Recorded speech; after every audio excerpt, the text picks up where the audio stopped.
আমি বাবা মায়ের শত আদরের মেয়ে।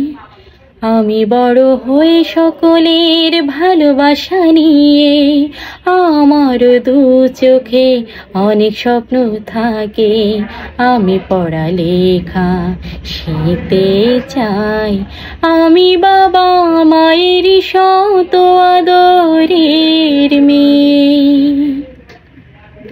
যদি চার দেয়ালের মাঝে কাটে সারা জীবন, তাহলে থাকবো শুধু বোঝা হয়ে। শিক্ষায় আমার মুক্তি দেবী, মুক্তি দেবে। আমিও তো কালকের খুশি আর আশা, আমারও তো স্বাদ আছে, আছে অভিলাষা। ঘরে বেঁধে রেখো না, নিয়ে যাও এগিয়ে। আমি বাবা মায়ের শত আদরের মেয়ে।